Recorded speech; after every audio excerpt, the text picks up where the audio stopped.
After a busy day for the Cardinals on Monday, is there room yet for another splash before Tuesday's deadline? What's going on, everyone, and welcome in to this edition of b-schaeff Daily. Brenden Schaeffer with you here in the waning moments of Monday, July 29th, 2024. It has been an unbelievably crazy day, starting in the morning, or really starting last night, with the Tommy Edman rumors that had swirled, and we did a live stream on YouTube on Sunday night, waiting to see if something would happen. Nothing did, thank goodness, because that might have cooked me right then and there. But then you wake up Monday, and next thing you know, Mark DeRosa is saying the Cardinals should trade Jordan Walker for Eric Fedde, and we're saying, well, that's silly. And you might even make a video about that to post on your YouTube channel. And then maybe right as you hit post on that video, your phone is blowing up because the Cardinals are trading Tommy Edman in a deal that does not involve Jordan Walker, and that video you just made probably is completely useless. But a lot of other stuff happened today, and the live stream this afternoon was an absolute blast. Listen, if you're tuning into this video looking to hear me talk about the Tommy Edman trade at length, that's probably not going to happen because, well, we did that already. So scroll back on the channel. You can either check out the replay of the live stream under the live tab on the YouTube channel, or you can go ahead and check out the most recent video prior to this one, which is just the replay of the audio from that live stream if you just like to listen to things. So that's the full breakdown, really. We had a lot of fun, broke every record that we've ever done on this channel regarding live streams with the total views and the number of people that we had and the number of YouTube memberships that were gifted by Jared. My gosh, he was handing out YouTube memberships to the b-schaeff channel like it was candy on Halloween. So appreciate everybody who joined in for that on Monday afternoon. But now we're going to get into a little bit more of a look forward. We will talk some of the Tommy Edman stuff because when I did that live stream, I had no access, and I don't even think the media meeting with John Mozeliak had happened yet because that was a little bit later on, right around 4 o'clock. And we wrapped up the live stream around 3 p.m.-ish on Monday afternoon. So I have then been able to listen to the quotes from John Mozeliak. We won't play any of the audio. I do appreciate Jeff Jones sending that my way, so I was at least able to listen to it and know what Mo said this afternoon while I was on the air for KTGR.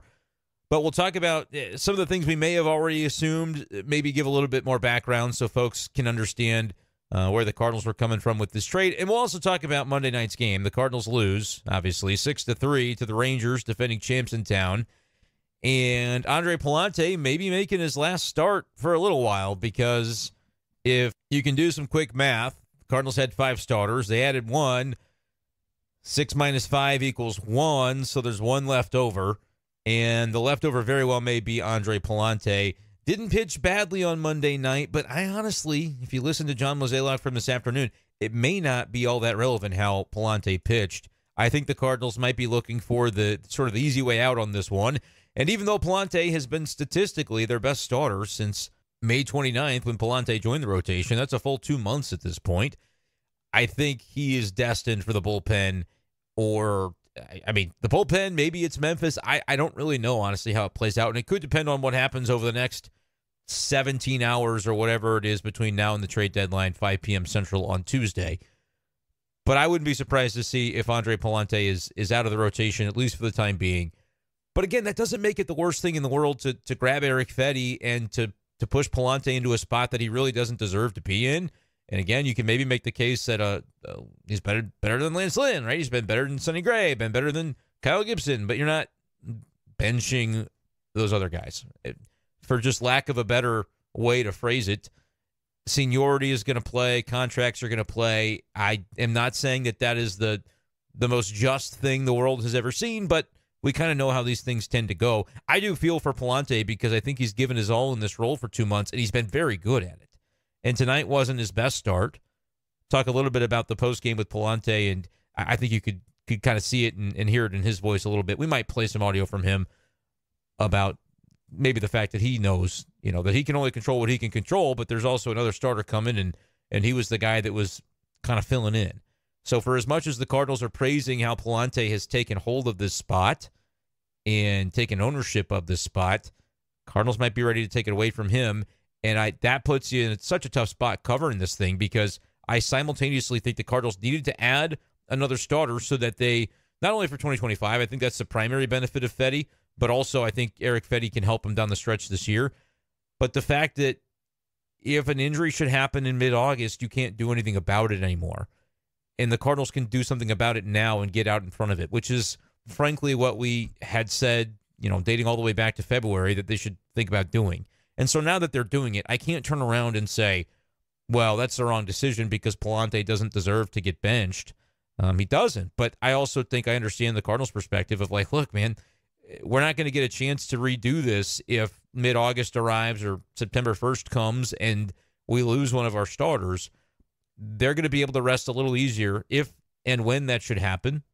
Hopefully it doesn't, but you can't control those things. And if it does happen, Pallante is going to be able to slot right back in. So that's something that you at least now have as the depth is improved in this organization from a starting pitching perspective in a place that it wasn't earlier today. So we'll talk about that. We'll kind of break down as we go. You know how we do it. It's a little bit stream of consciousness, but I've got some notes jotted down that I want to talk about for sure. I will address the Dylan Carlson elephant in the room. I can tell you what Mo said about it. It's about what you imagined he would have said, but it's, we'll share that. And the information from John Denton that a few teams were maybe interested in Dylan Carlson. I'll give you some thoughts on what I think the Cardinals should try to do when it comes to Dylan over the next 16, 17 hours. And then we'll also talk about another potential trade. I mean, Mozeliak with his meeting with the media today came away from it basically, we're kind of circling relief pitcher as a potential area of improvement still. And if you watch the game on Monday night, you can understand that. Not a great inning for Chris Roycroft. Would not necessarily be surprised to see Roycroft as the roster move for Fedde. I think Roycroft's got a present and a future with this Cardinals team, but I also look at it and acknowledge that it's something about it, man. When he gets those soft grounders and those choppers that are scattered all to various directions beyond the mound, he's got to pop off the mound and make the plays at first, and sometimes it's easier said than done. His stuff has such good movement that it's like a detriment that he's such a big guy because it's hard for him to bound off the mound and try to make those plays. But, Arenado made a misplay, couple of misplays tonight by Arenado. Burley had one in left field. And, of course, that was in the 7th inning where eventually Nathaniel Lowe took him deep, and that was in the Roycroft inning. And that was kind of a tough way for that inning to unfold. And then the bottom half of the 7th inning, I guess I ended up talking about the game first. You got to forgive me. I was thinking back about all the content I've done today. Made a video early. First of all, our live stream last night was going past midnight and didn't start till 11:15. So did all that and then woke up, had some writing to do for KMOV, put out an Edman story because the rumors were swirling, put out a video about Mark DeRosa saying Jordan Walker was going to be traded to tell everybody for 10 minutes that that's not going to happen. And then as I posted that video, it didn't happen because the Cardinals made the other trade, the Fedde deal. We know Edman's here, and now he's gone. We know Pham's coming in with Fedde. All these things are known. But then I do the live stream, and then I do a 2-hour radio show, and then I go to Busch. So forgive me if this podcast is not my best delivery, but I am up against it tonight, which is why I appreciate you guys so much for the membership subscriptions and the people joining the Discord earlier today. I think we had like 380 people at once in the live stream was our record, but overall thousands of people ended up tuning in to the stream at when it was live, to the replay of it. I posted the audio of it on YouTube as well. Just incredible the support today. It's been awesome. So appreciate you guys. But let's go ahead and try to find a place to stop rambling and get on into this if we could. Let's start with the trade stuff. I know I talked a little bit about the game. I'll talk more about that bottom of the 7th inning where the Cardinals just did not quite get enough done. Honestly, the game wasn't great. People, we can all acknowledge the game wasn't great. Cardinals are still going to be buying. Look, they're not going to suddenly go, we lost to the Rangers, time to sell. So here's what I do. I'll mention the bottom of the 7th inning because I don't think there's going to be a full game wrap-up tonight. We don't need to talk that much about the game. I did want to just mention that, and this was a question I asked Solly Marmol, it seemed like they did take some good at-bats tonight. Nate Eovaldi was on the other side for the Rangers. He's a tough one. He's a guy I would have wanted the Cardinals to pick up if the Rangers were going to choose a sell path before the Cardinals got Fedde. He's Eovaldi, and he's got a postseason resume as well. So I knew it would maybe be a tough one tonight for the Cardinals. Matt Carpenter gets the start at second base, hits the home run. Gorman out of the lineup, you might have thought that was a little strange, but Carp coming in with good numbers against Nate Eovaldi, and he ends up hitting the homer off of him. They tried to find a way to get Carp into the lineup, and that is a move that ends up paying off. As far as Gorman, though, I don't think it's anything trade related. I think it's more than anything. He's kind of been struggling, gives him a chance to kind of take a reset, and could there be something physical going on? I think more than anything, might make sense to have Gorman have a reset. And I wasn't at the pregame to know exactly what Ollie Marmol said about that, but from what I was talking with folks, it sounds like maybe not sounding the alarm bells as far as trades go when it comes to Gorman. And he was down there. He was there tonight. But anyway, that was going on. And then the bottom of the seventh inning, you get 4 base hits and you score 1 run off of it. Still have the bases loaded. Carp struck out in the inning with the bases loaded, nobody out. Would have been nice to see him come through again, but had already homered, so, it is what it is. But then the Mason Wynn line drive up the middle, they were just positioned so perfectly for it. And in another world, that ball is a few feet closer to up the middle, and the second baseman is in position to catch it, and 2-run score, and the Cardinals continue that rally. They weren't as far away from a win tonight as a 6-3 final score might indicate, but it was just one of those games offensively and defensively in terms of the way guys, Burley, Arenado, just kind of sloppy. Pallante had one, I think, where he tried to field it, swinging bunt, couldn't bound up for it. There's just a number of those types of plays tonight on the infield. And Pallante's a ground ball pitcher. So you had, the ground ball guy on the mound, got a bunch of ground balls, and Pallante even said after the game, 0 for 13, the Pirates went against him on ground balls. And then tonight, he said, I don't know what it was, but it felt like they were maybe batting 500 on balls on the ground against me tonight. So is the BABIP luck went the other way tonight on Pallante. Still didn't pitch terribly, 5 innings, 3 runs, but it's pretty telling when guy is the number 5 starter on the team and he goes 5-3, and we're looking at it like a disappointment because it's indicative of how good Pallante has been in the role that he's been in. He shouldn't leave the role, but I understand what's going to happen. This has not been officially reported, but I'm just telling you, I think it's coming. So let's start there with the comments from John Mozeliak. He basically called the idea, I forget how the question was phrased, but he said the idea of Pallante going to the bullpen would he thinks that could be the natural thing. And I don't know that tonight would have changed that necessarily in either direction. If he shoves, they still might have, because what are they going to do? Tell Lance Lynn, and again, in your comments, you might say right here on YouTube, yeah, tell Lance Lynn or tell Miles Michaelis or trade, The one thing I'll say is they're not going to offload Lance Lynn or Miles Michaelis or Gibby or any of these guys via trade because they brought in Fedde or even Pallante.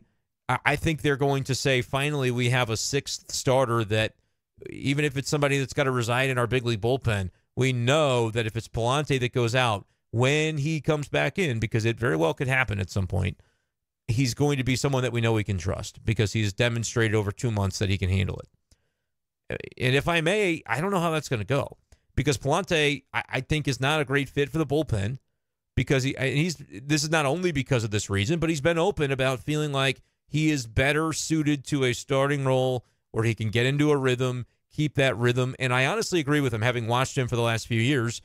I think that's the best spot for him too. And that's the hard part about this because to get Eric Fedde in, you're going to have to do some other things that are creative. And rather than maybe be bolder than say, hey, the guy not making very much money and who was just a stopgap anyway is going to be slid back into the shadows. I think that's about as creative as you're going to see the Cardinals be on this. And I'm not trying to be overly critical in the way that I frame that. I just am trying to indicate that it sucks for Pallante because he doesn't deserve it. He's pitching his ass off, and he deserves to keep his spot. But that's the business, man. That's the business of baseball. Ask Dylan Carlson about the business of baseball, right? It's just tough. And Dylan, man, I'll be honest with you. I don't know, and I'll get into what John Mozeliak said about Dylan. I don't know for sure whether Dylan was still in the Cardinals clubhouse tonight before it closed up. There were some people kind of waiting around. I was waiting around. Cardinals PR was like, who you guys need?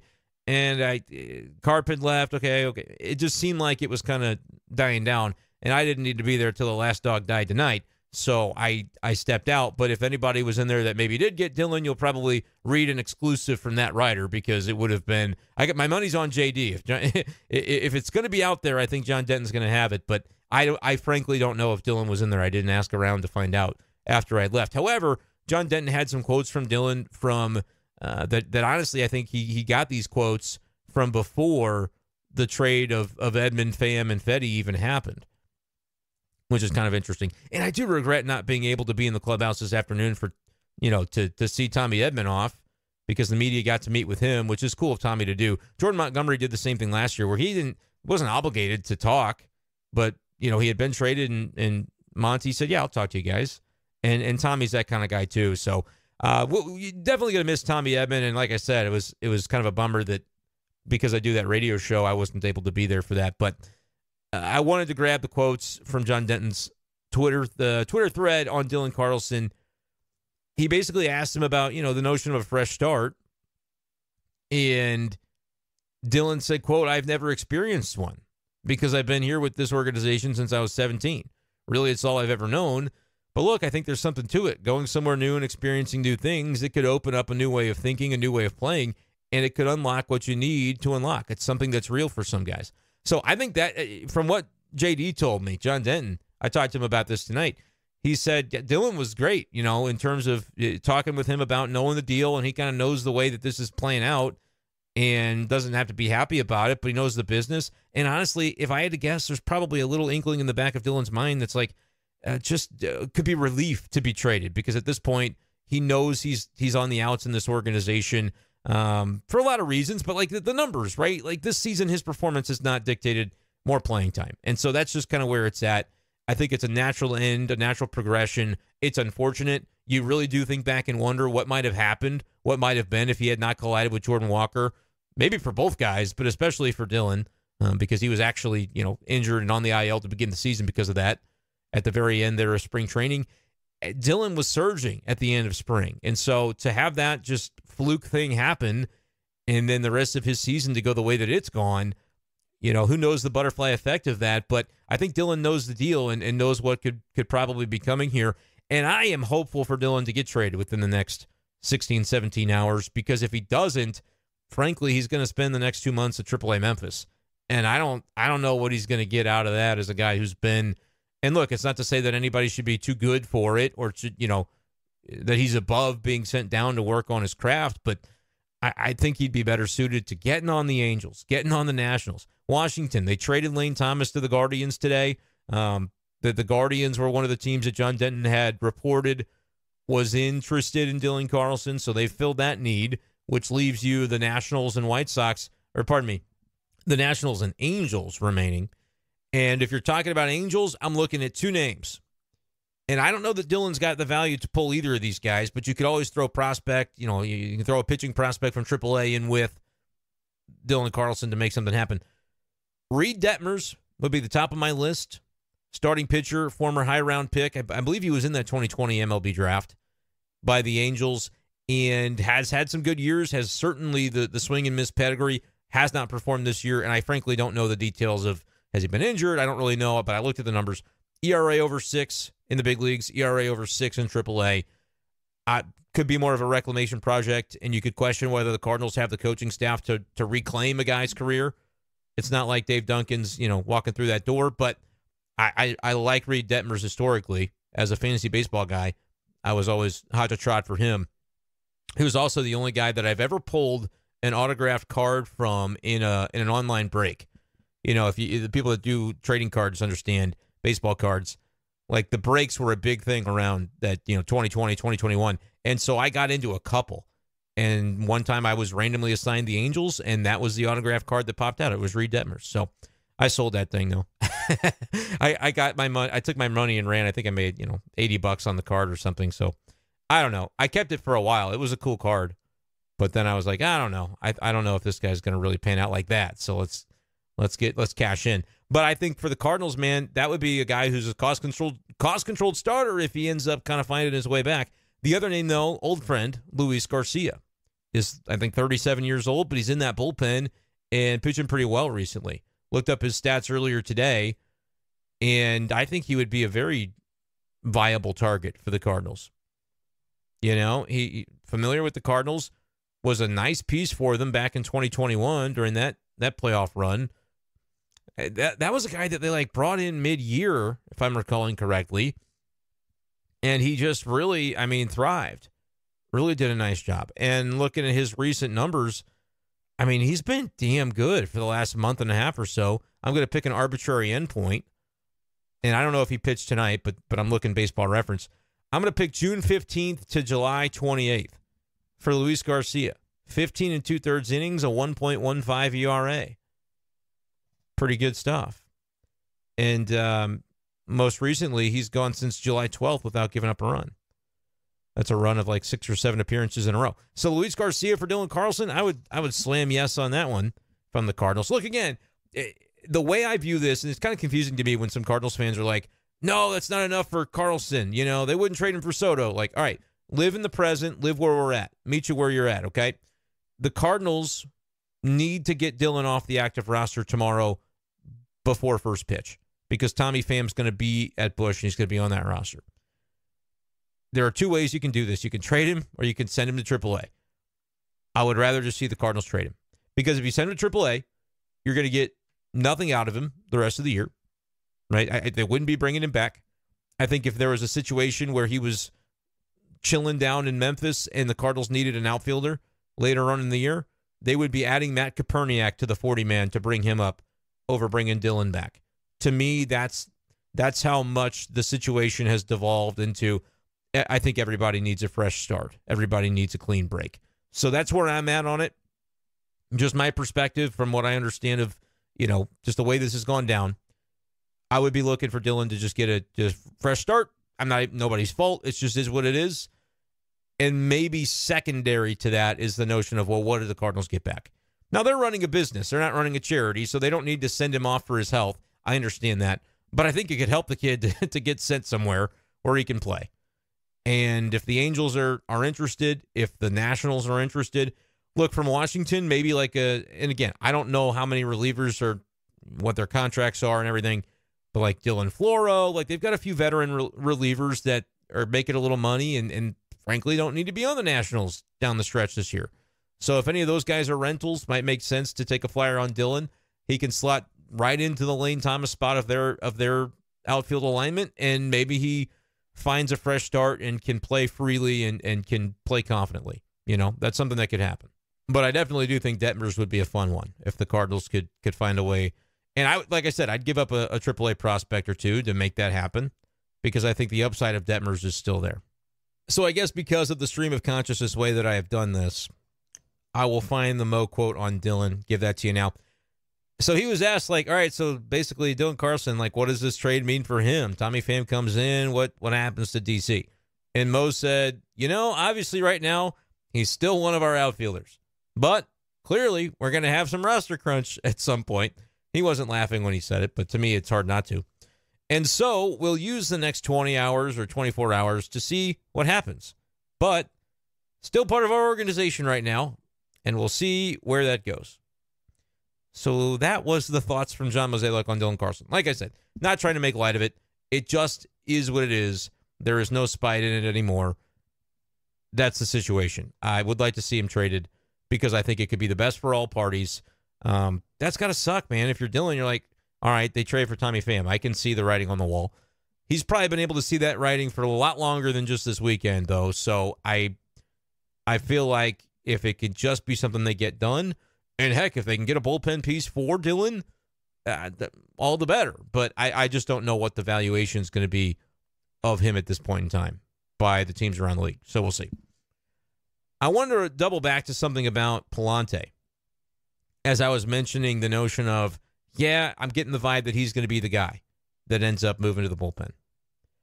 Because listening back to the Mo stuff from this afternoon, again, wasn't there, would never position myself on this podcast as having been around for something I wasn't. I will be transparent with you. You'll never have to wonder, right? That's always my goal. And if you always wonder something about the dynamics, because I try not to talk too much about the media dynamics because my assumption is most people don't care, nor should they. It's funny when you watch the broadcast tonight, Joe Buck and Chip Carey did their thing.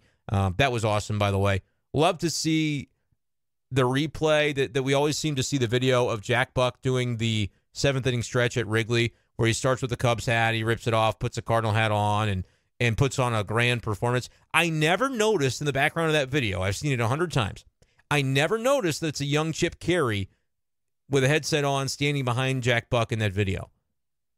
And I'm just like, for the first time tonight, I was just watching it intently in the press box when I had the broadcast on my computer. And I'm like, holy crap, that is Chip Caray right there. And then they talked about it after. Just such a cool thing that they did that. But the reason I brought up the broadcast in the first place was me talking about people not caring about hearing the inside baseball of what media people do. Joe Buck always is very humble about that too on the broadcast. And I'm not trying to be, comparing myself to Joe Buck. But I like that Joe Buck is like ninth inning tonight saying, hey, I know you all probably don't care about this. I'm going to kind of get on my soapbox a little bit and thank Chip and talk about how great he's been to welcome me into the booth and all this stuff that's kind of like behind the scenesy that as a media person, Joe Buck has to realize, all right, maybe this is a little bit self-indulgent, but I feel like I need to do this because Chip's my friend and I want to be able to publicly thank him for being gracious enough to let me into the booth. Like that's an inside baseball media type of thing that when media people talk about it, they're like, all right, nobody cares about this. So now I'm doing the same thing because I'm like, nobody really cares about me explaining the dynamics of the media stuff. But then I'm like, well, I really care about it because I'm in this world. I just have to acknowledge that y'all out there are like, shut up and move on and talk about the baseball. But my inside baseball of this John Mozeliak presser this afternoon is that I wasn't there.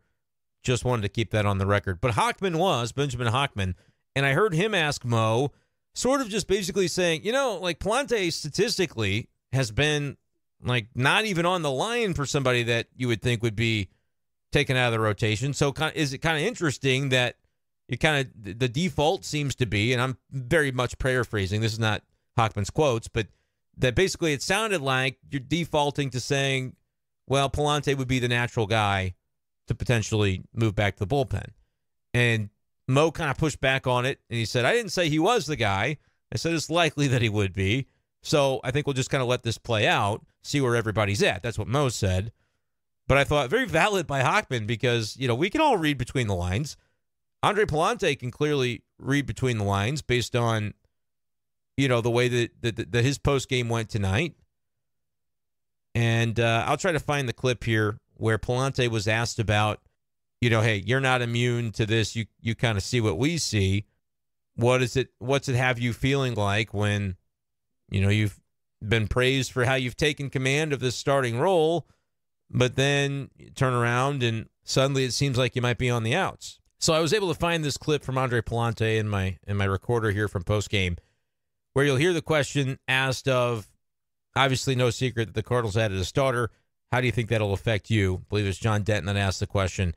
And kind of hear Andre Pallante answer the question that is really a tough question for a guy in his position. No secret that the Cardinals added a starter today. How do you think that'll affect you? Do you want to stay in the starting role? I mean, you've been in the bullpen, obviously, and thrived down there. Or is it a situation where you could do either? Yeah, I mean, you just have to see what they're gonna, what they can do. Whatever I make pitches. Mm-hmm. That's what I do. So wherever that is and whatever role that is, I'm gonna do it to my best of my ability. Is that something that you're able to block out, or is that something that is floating around? Obviously, with the stuff's going on today, the deadline. I mean, there's a lot of buzz and all that sort of thing. Yeah, I mean, we all hear it. It's not like it's a secret, but that's part of what I'm working on is staying focused on pitch by pitch, and all I can control is the pitches I execute, and so I'm just trying to stay focused on that. That's Cardinals starter, for now starter, Andre Pallante, and you could hear it in his voice. It's like, what is he going to say? He knows the deal. It's not right. I mean, if you wanted to put your lawyer cap on and really play the statistics of it and say, hey, man, I don't really think Andre Pallante should be up for discussion as somebody that doesn't keep his job. But we know how this sport works, and there's not another of the four that you realistically are going to take out of the rotation because of things like contracts and longevity. And if you're in the comments saying shouldn't matter, get your best five. I agree with you. I understand that. I just, speaking from a perspective of what I anticipate is going to happen here, unless they about face and go with a six-man rotation or something, which I thought maybe you could do in a stretch where you don't have many off days, but at the same time, that really strains the bullpen. I don't think they want to go down that road. So I think Pallante's probably the guy, but you never know. I mean, we spent a lot of time talking about it, but there could be an injury we don't know about already that has to maybe, cause a change to the rotation. Hopefully not. But we'll see. I mean, that's Andre Pallante from after the game. It's obviously not. It's not what you want. It's tough because if you're Pallante, you're glad to see your team get better, but that's your spot that somebody might be coming in to take, and it shouldn't even really be that way. But you're the 25-year-old starter, 26-year-old, whatever he is, and the 4 guys ahead of you in the rotation pecking order from a seniority perspective are in their mid-30s, and they, for better or worse, are going to be kind of deferred to on this because you're in the spot of your career where you've had to just kind of scrap for what you get. And boy, ever did he earn it this year. But at the same time, it's kind of difficult to imagine anything other than potentially having this go that way. And it'd be unfortunate if it is, but I think it does feel like it may end up going that way. I want to play one more thing from Pallante, and then we'll kind of end on relief pitching options, maybe that the Cardinals and no down on the farm today because it was Monday, so there was no farm system in action, which is the same thing every week. But I want to play this question that I asked to Pallante because it was interesting to hear him talk about an aspect that I wasn't really thinking about going in. A hot day in St. Louis. I'm actually going to have to back it up a little bit because he talked a little bit about having some issues with gripping the ball at times. And so I'm gonna play a little bit of Pallante just because I thought it was kind of interesting. You'll also hear him talking about the ground ball thing that I mentioned, where tonight, still got a lot of ground balls, but unlike against the Pirates, he was not able to. The fielders behind him anyway were not able to turn those into outs. So little Pallante, you'll hear my voice in there at some point, and we'll kind of switch gears after this. Happened my last outing against the Pirates. I know Dusty was talking about they were 0 for 13 on ground balls. I bet they were probably around, I don't know what it was today, maybe around 500. But that's just the game, Some days they're all going to be right at guys, some days they're not. So, just keep going out there, trying to make as good a pitch as I can. Didn't really have my curveball working today.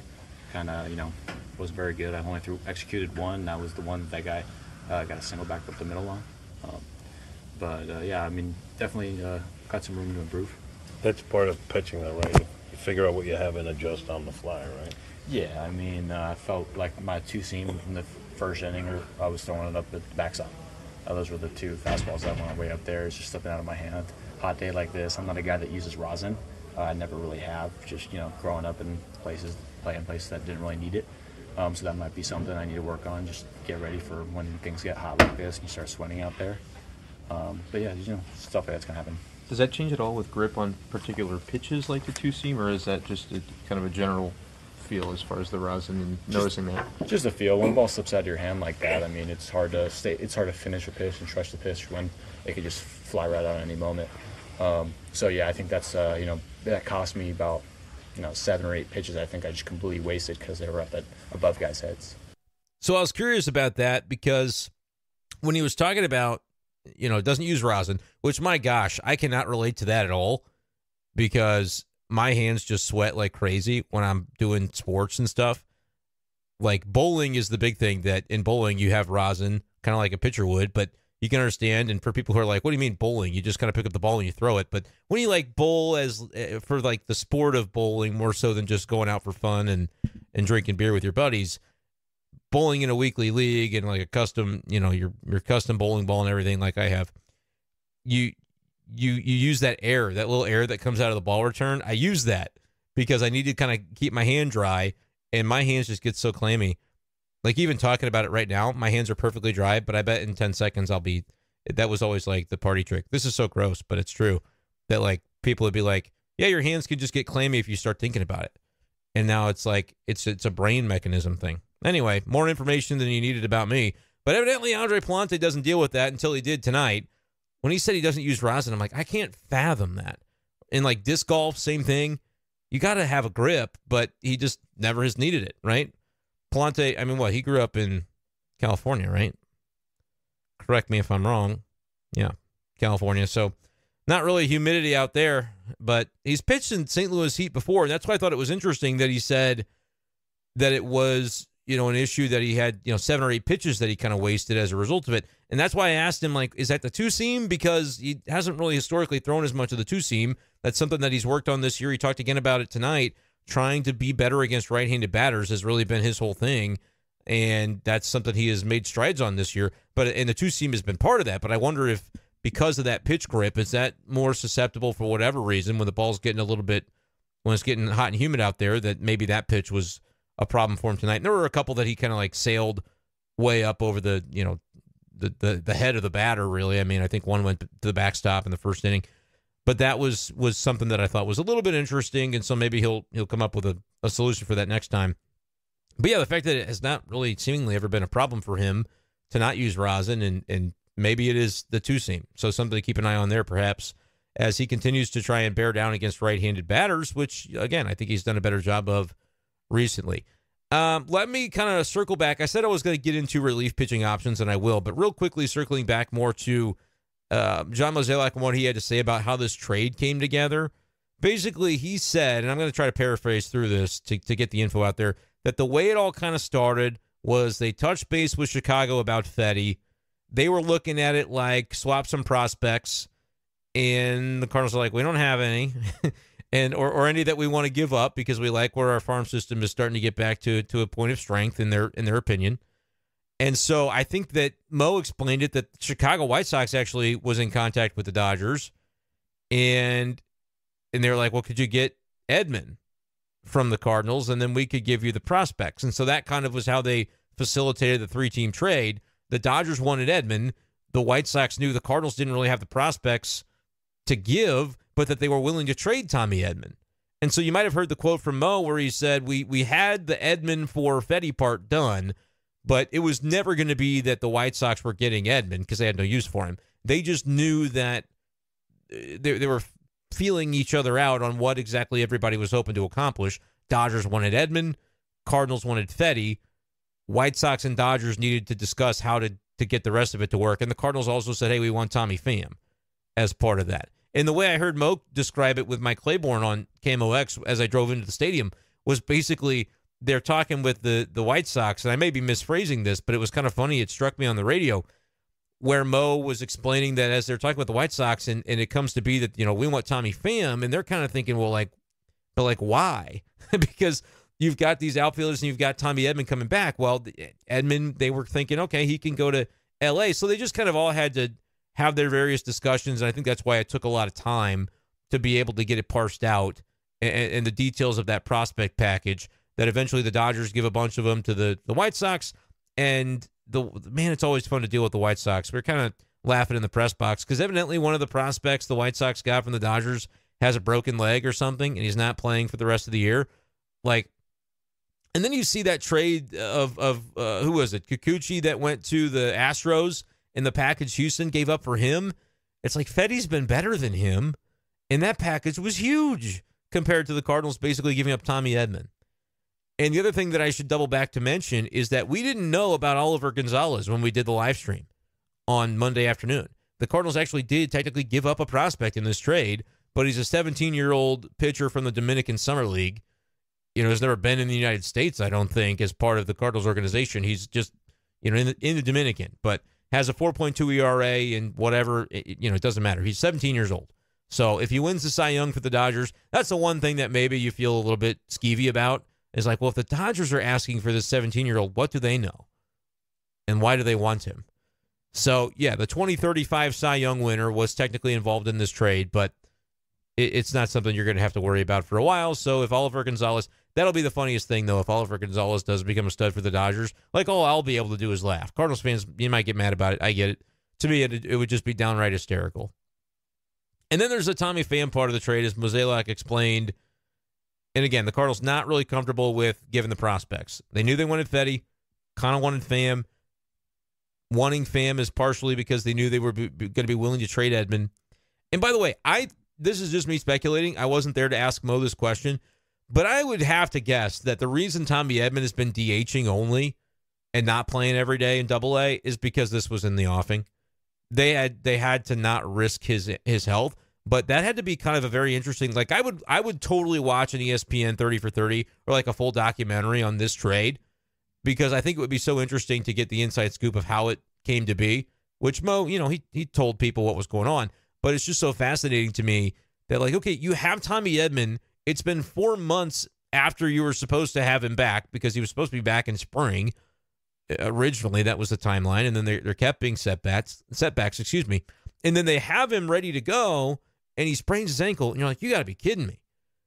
I wonder if that was the point at which the Cardinals were like, we got enough with this, right? Like, we got to get something for Tommy Edman. I say that kind of tongue-in-cheek, but if he's DHing and they're ramping him back up, but he still hasn't played the field, how do you do that if you're the Cardinals? Like, well, yeah, every time he takes a ground ball, he might sprain an ankle, and that could ruin the whole thing. We're trying to get a trade done. So you say, hey, just keep him DHing. But then does Tommy know what's going on? Does he know he's maybe going to get traded, and that's why they're not wanting him to be a full ramp up, or was he on board with it? Was it just a coincidence, and his health with the ankle was such that it wasn't time to start him back up yet? But you also couldn't completely hold him out of play, because then everybody's going to be asking every day, well, what's the injury with Tommy Edman? So they actually, they let him bat 5 times the day before, went 0 for 5 with 4 Ks. Maybe the trade's weighing on him. I don't know. I'd be very curious to know what Tommy Edman knew and when he knew it when it comes to this trade stuff. But anyway, that's going on. The Tommy Pham part, he says, we knew, this is from Mo, we knew we could do the part with Tommy Edman for Fedde, and we knew that deal could happen, but we wanted Pham in the deal. So that was what was holding this process up over the past 20 hours or so, according to Mo. And again, he said we knew that the part of Edman for Fedde was workable. That doesn't mean that Fedde, and I know there were some tweets to this extent where this was not the case. It did not mean that the White Sox ever wanted Eric Fedde. Or pardon me, that the White Sox ever wanted Tommy Edman. It would not have made any sense for them to add Edman. But they knew the Edman for Fedde part was going to work with the Dodgers. They just didn't know how to also get the White Sox to give up Pham without the Cardinals giving anything else up. It really was a Mo masterclass if you think about it. Because it's like you can almost retrace the steps of, okay, the part of Edman's going to the Dodgers and Fedde's going to the Cardinals is known. Dodgers, you need to send some prospects to the White Sox. Dodgers say, that's fine. White Sox say, here's who we want. Done. I think this is honestly how it happened, if I had to speculate. And then the Cardinals are like, yeah, but we want Tommy Pham too, White Sox. And the White Sox are like, okay, what are you going to give us? And the Cardinals are like, nothing. Talk to the Dodgers about that. And so the Dodgers are heaping on more prospects, right? But eventually the Dodgers have to come back to the Cardinals and be like, hey, why are we giving all these prospects to the White Sox so that y'all can have Tommy Pham? It doesn't make any sense. Give us a 17-year-old from your Dominican team. And the Cardinals are like, but we don't want to. And the Dodgers are like, but you need to, or this thing falls apart. And they're like, all right, we're not letting it fall apart over a 17-year-old. So done.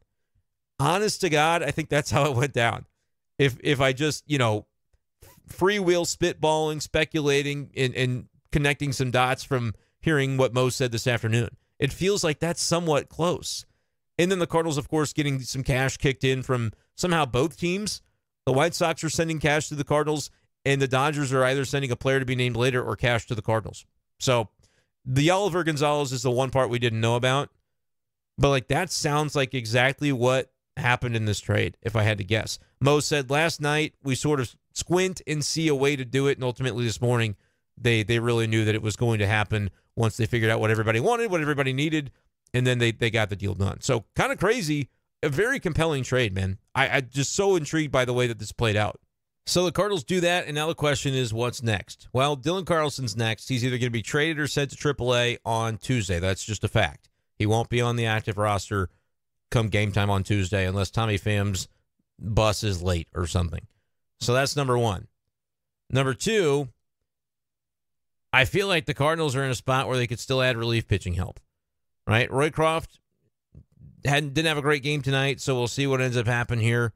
And whether he ends up being the roster move for Fedde, whether Pallante himself ends up being the roster move for Fedde because he can join the AAA rotation, wait and see. It's gonna be interesting to kind of see. Fedde not going to join the Cardinals until they get to Chicago on Thursday, which is interesting. I said this afternoon that, well, you can't do a physical with Eric Fedde in the clubhouse at Wrigley. That's not going to work. But I guess they're going to figure it out because he's going to just meet him in Chicago, which makes sense. He's not going to be able to pitch Tuesday or Wednesday this week anyway, so no problem there. And I guess because you get 72 hours to report, the Cardinals can probably have that extra reliever for the time being, right? They don't have to make any decision yet. Maybe they really try to snuff it out and they option Pallante and try to bring up whatever reliever is still on the 40-man. I don't even know who they've got down there for some extra help on Tuesday, Wednesday. Who knows? Tomorrow could be very active because maybe they trade for relievers. I mean, it could be kind of crazy. We'll have to wait and see what happens with that. By the way, the memes that Astros fans are going through right now are so funny to me. Scrolling my timeline, Astros fan, did Loperfido get option? Joey Loperfido, outfielder for the Astros, was sent in the Kikuchi deal to the Blue Jays, as was the son of Billy Wagner. Like, they sent like 3 prospects for Yusei Kikuchi. And someone said, have you not seen your timeline? Loperfido has been traded. And the guy said, oh, shoot. Surely we got Scooball. No, you got Kikuchi. Astros fans are totally going through it. And White Sox fans, too. They traded for a bunch of prospects, gave up Fedde, and one of the guys that they traded for is actually got a broken leg. So that's kind of funny, too. But anyway, what was I talking about? Relief market. If I wasn't, that's what I'm going to talk about. Cardinals could get some relief help. We'll see what the roster moves end up being for Fedde on Thursday, for Tommy Pham tomorrow. It's going to be Dylan.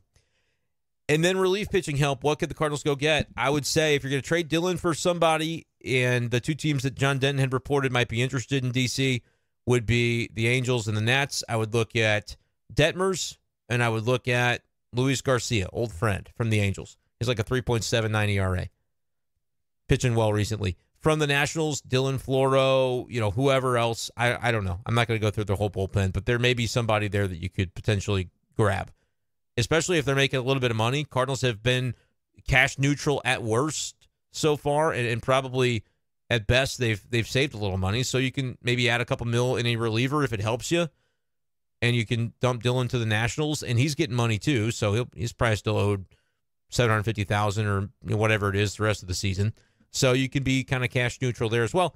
And the other name that I'm going to bring up, because I think the Cardinals should do the right thing here and bring him in, is Pete Fairbanks. I saw him on a podcast with Chris Rose today talking about growing up a diehard Cardinal fan. I mean, if the Cardinals don't get this guy, they really should get this guy. But the Rays might not be trading him, right? So there may not be anything they can do.